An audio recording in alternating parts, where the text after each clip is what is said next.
Ontem mais uma decisão que, de certa forma, empareda o presidente da República, Jair Bolsonaro, e o governo federal. O ministro Alexandre de Moraes tomou uma nova decisão, reafirmando, de certa forma, aquilo que já havia sido decidido anteriormente por outro colega, o ministro Marco Aurélio.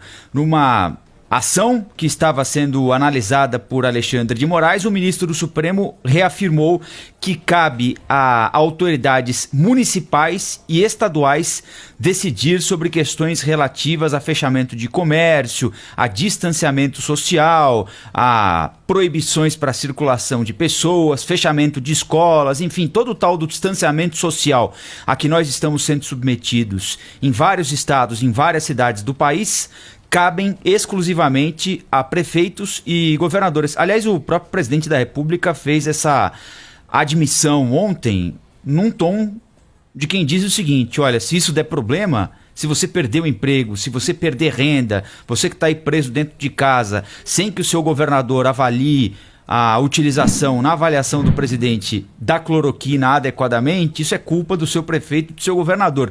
Cobre dele se depois você perder o emprego ou perder metade do salário. Foi mais ou menos nesse tom, mais uma vez, a que o presidente da República se referiu às medidas de distanciamento social.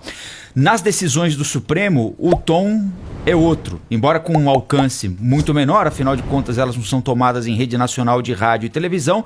Ontem, o que o ministro Alexandre de Moraes diz no despacho dele é que governadores e prefeitos têm adotado as medidas consideradas corretas pelas autoridades sanitárias e pela Organização Mundial da Saúde. Qual é a diferença entre a decisão do Marco Aurélio, tomada há 10, 15 dias, e a decisão de ontem do ministro Alexandre de Moraes? O ministro Alexandre de Moraes vai um pouquinho além. Ele diz o seguinte: se em algum momento, como ameaçou o presidente da República, o governo federal tomar uma decisão em contrário, e nós nos lembramos que no domingo passado, se eu não estiver enganado, ou alguns dias, o presidente Jair Bolsonaro disse: eu tenho um decreto pronto para fazer tudo voltar a funcionar.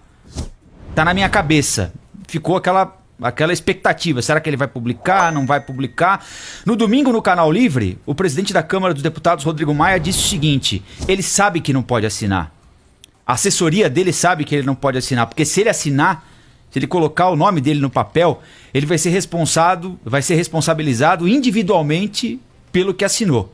E aí a conversa é outra. Então era muito mais jogo de palavra, era muito mais retórica, mas agora está explícito na decisão, ainda solitária, tomada pelo ministro Alexandre de Moraes, mas diz o seguinte: prevalecem as decisões de prefeitos e governadores, mesmo que no futuro próximo exista uma decisão da União dizendo o contrário. Então, se por exemplo São Paulo mantiver por muito mais tempo isolamento social e uma decisão federal disser o seguinte: não há mais necessidade de distanciamento social, podemos voltar à vida normal, prevalece o que São Paulo ou qualquer outro estado decidir.